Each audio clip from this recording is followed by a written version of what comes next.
Which player did you regret not signing the most? Certainly Cristiano Ronaldo. Wow.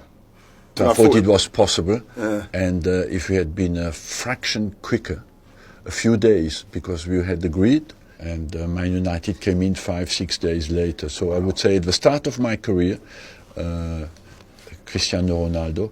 At the end of my career, N'Golo Kante. Hi everybody, how you doing? I'm Ian Wright, and I'll be putting the Sport Bible fan questions to the boss. And we're here promoting the new film, Arsene Wenger, Invincible. Unfortunately, I wasn't there. But I'm invincible as well. Okay, so boss, you ready? Yeah. You relaxed, you chilled? I'm sleeping slowly.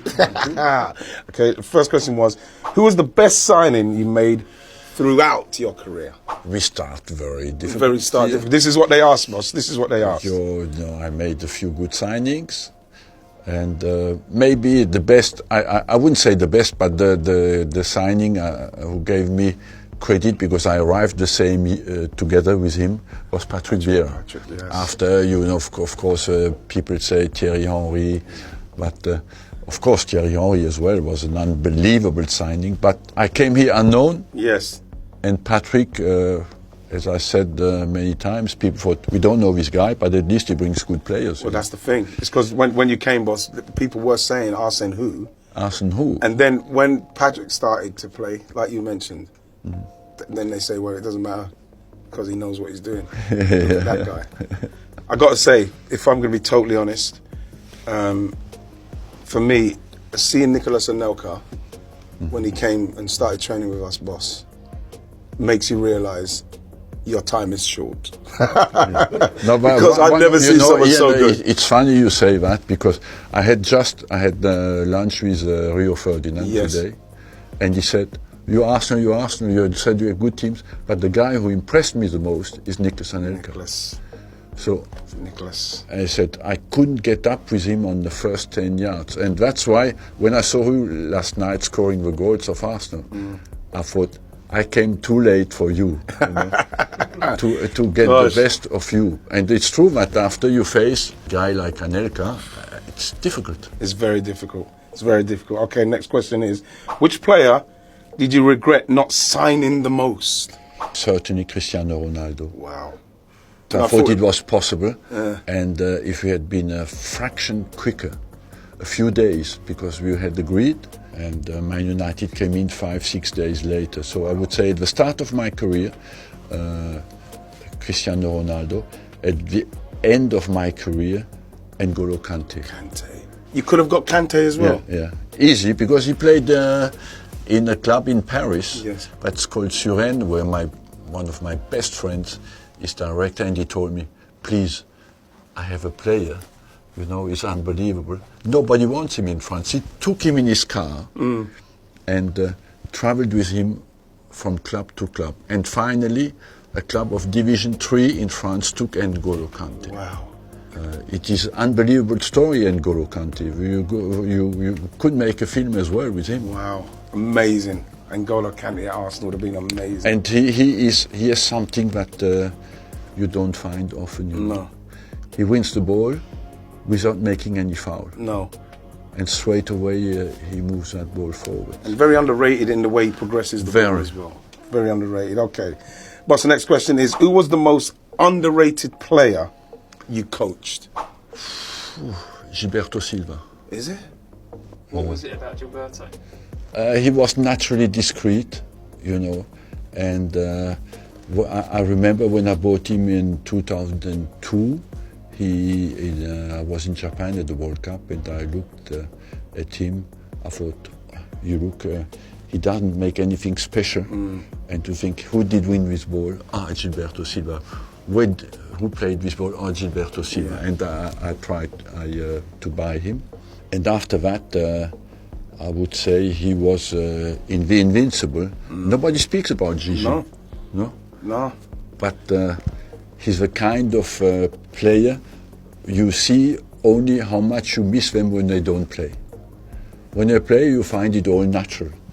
And Olivier Giroud was a bit like that in the other way. That means when he missed a pass, it was always a clumsy pass, But when you didn't play him, you missed some presence up front. You know? And it was a bit similar in a different way, but Gilberto Silva, I thought he was Lauren as well. He was a real fighter of the old times. Yes, yes. You know, I was going to say to you, boss, I'm hearing the story about Colo Torre, and when he was on trial, He tackled everybody, starting with me. Did he tackle you as well? Yes. How did he tackle you? Was you playing or was he just on the side? I was playing sometimes, you know. But Colo, I played him against Tavlaridis at the time in training. He had such an enthusiasm. Colo is a similar story to N'Golo Kante because he was on trial in Strasbourg.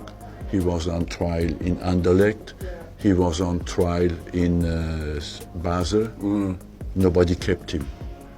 And the guy who called me with him, I knew Colo because he was in our school in Ivory Coast. And I said, look, bring him here before he flies back to Ivory Coast.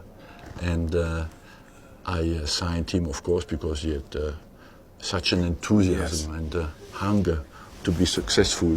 That's what we talked about, the defense last night. Yes. You know? This defense cost zero. Jeez, unbelievable. From Lehman, Lauren, Saul Campbell came for free. And Ashley. Ashley Cole, who was at the club. Lehman was less than 2 million. Saul nothing. Lauren 4 million euros. And so you had the back five. Didn't cost £5 million. Unbelievable. Okay, so boss, next question is, which loss hurt you the most? Which loss when you lost? Which one was that made you feel really bad? Champions League final loss because it would have been all done, you know, and so it's a bit unfinished job. The fact that we didn't win the Champions League, and especially, I would say the whole season we didn't concede a goal in any qualifier. We played Real Madrid, Juventus, and at the end of the day we go in the final, and we play with 10 men. So if you think all that way for that, you know. I know. And on top of that, makes the regret even bigger. We still should have won. I know, we could have. I remember Thierry talking about he felt very tired towards the end.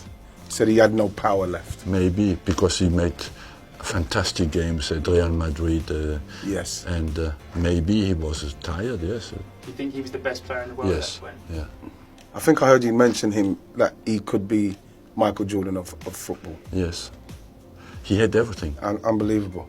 It's funny because there was times you'd watch Arsenal and then we're getting in a game and people are holding us out, and then Thierry would have like 5-10 minutes of his best and the game is over. Yeah. Over. When he got angry. Yes. You know, when Sunday he wanted to the game by the scruff of the neck, and you had that permanent aggression, you know. I couldn't turn it off. You couldn't turn it off. Thierry's was, if you got him angry, then he'd turn his one up. Mine was always turned up. Yeah. Unfortunately. Yeah, no, not unfortunately. I think it's a quality up front, you know. You have a reputation for finding hidden gems. Are there any hidden gems out there that Arsenal should be signing? I feel Haaland, for example, you know. Haaland. There's nothing hidden about him. I've got to ask us, as a Spurs fan, do you remember Harry Kane in the Arsenal Academy at all? No, not at all. No, he was at 9 years of age, you know. And 9 years of age, you look who is good and not good, so if you have the chance to see them. But I didn't even know that he played for us. And so now, after he moved at 11 years of age already to Tottenham, so it was too early for me to know him. And we're sorry we got a Spurs fan to direct. Boss, Mikel Arteta played for you. Could you see him becoming a coach? Yes, I made him captain, you know, so I thought he would be a coach, yes, because he had the passion for the game, he had the kind of personality, you know, authority, natural authority, and I didn't know would he be a manager, you know, because between some people like coaching but not necessarily taking all the rest. I'm not surprised. I mean, I must say, Ian, from the first generation, the Dixon, you know, the Adams, Bold, the Winterburn, Keown, Winterburn, they could have been coaches or managers. Yeah, it's true. They were so organised. They were organised. They were strong personalities, you know. Edu becoming like a technical director being in charge? Is that something you would have seen? And the way he played, because he's a very intelligent player, could you see him in this role, what he has now at Arsenal? No, not necessarily, because he was an intelligent player, like you said, and I was never thinking of a technical director at Arsenal Football Club, because I thought it was the role of the manager. But now it has been split. It's maybe not bad, because when you had my role, for example, in a modern game is too much, you know, and as well maybe the club depends too much on one person, and so it's a bit more divided today on short term, the guy who coaches the team, and the long term vision, the guy who makes the decision for the next 10 years. So it's the evolution of it. As long as the two have a good understanding, it's not a problem. Yeah. But there was a time where there's so much speculation of the amount of clubs that wanted you to sign for them. Real Madrid maybe 3 times, I don't know, the national team. When they came, was there any time in and around, let's say 2007 onwards, that you're thinking maybe with the clubs, because the caliber of clubs, we're talking Real Madrid a few times, was Real Madrid, Juventus. Paris Saint-Germain 2 or 3 times, you know. I had all these opportunities, then the French national team, the English national team, and basically I was happy at the club, and as well involved in paying the stadium back, you know. Yes. I pushed the club to build the stadium. After, to walk away, I was, for me, a little bit tricky, you know. After, when we built the stadium, they wanted me to sign for 5 years to have a technical guarantee, the banks, a stability. So they used you as collateral for the site. They used me, yes, to give a stability to and the guarantee to pay the stadium back. After. Did you feel pressure with that? Did you feel pressure with that? That's a lot of pressure. I've never heard that before. I thought I didn't feel under pressure. I just felt it's natural. If because we started to build the stadium at 200 million, we finished at 428, something like that. Wow! So I pushed the club to do this monstrous thing, and I thought I have to give something back. You know, when they asked me to sign for 5 years, I said, okay, let's go for it. So already I was there already in 2006, 10 years basically. So it pushed me 15. Okay. In the middle of these 5, I didn't see walking away. No. So after that, I extended again, and suddenly it made 22 years. I don't know how and why. Boss, what trophy or title meant the most to you in your coaching career? Which one was undoubtedly 98. was the best? Because it was the first time we won The double, you know. done the double, yeah. And I arrived unknown, so to be capable to win, and I think that was the most meaningful trophies. And that's the day I realized as well, when you went through the streets, the passion for the club. Oh my! Is that the first time you saw that? Because the open top bus? Yes, I knew we had always 38,000 people at Highbury, but when you have 250,000 people in the street, you know, how can you see that in a stadium?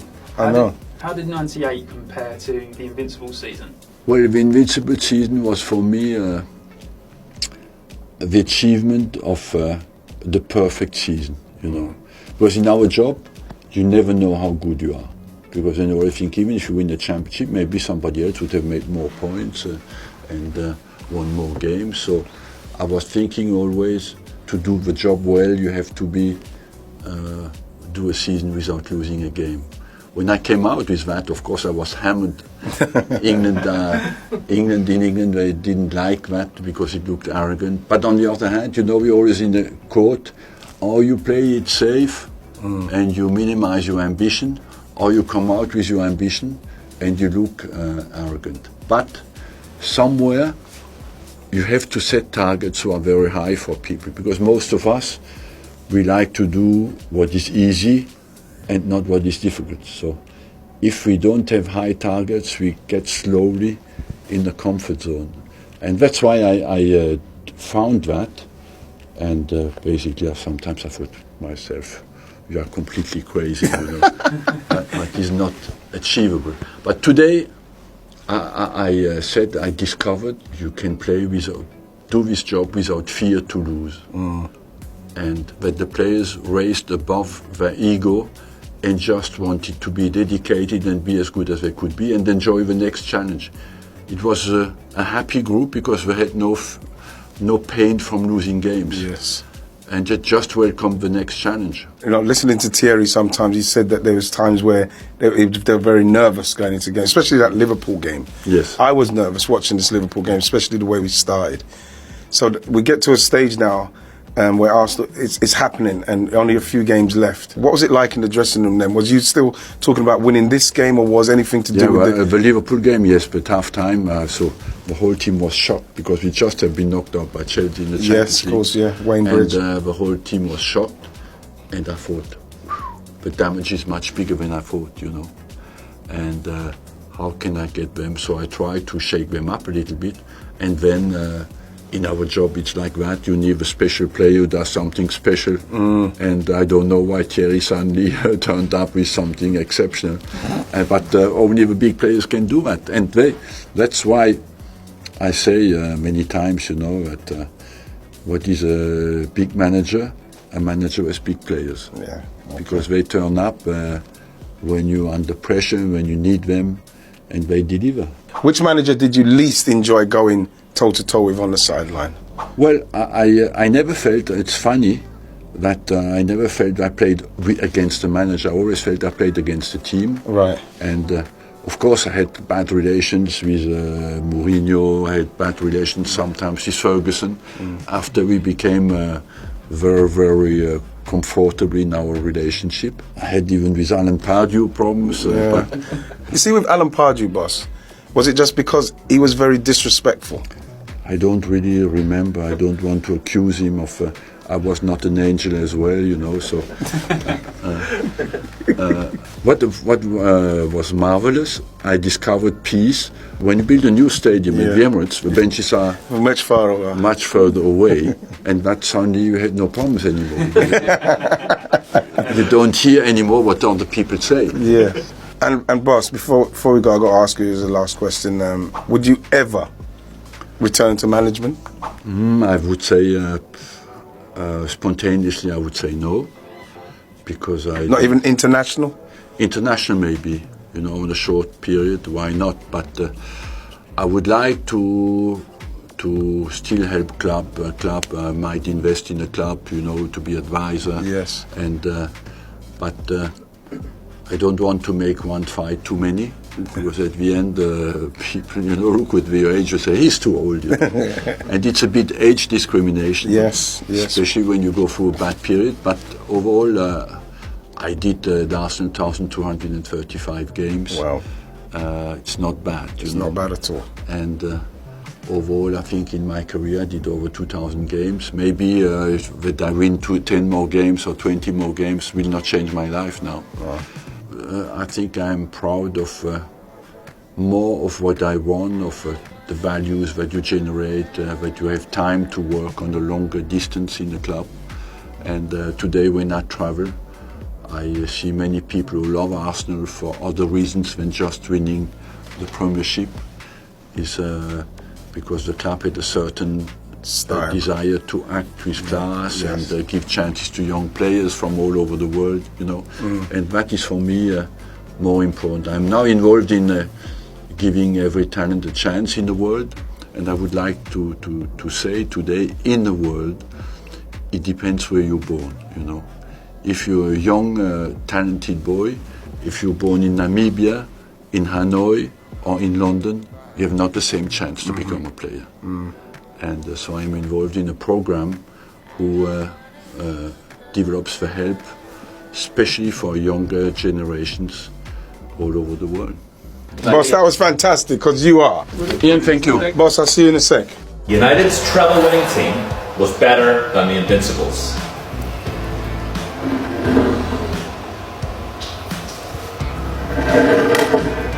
I'm still going to go Invincibles, Andy, man, because it's never ever been done, right? And it's not been done since, despite, you know, City spending billions.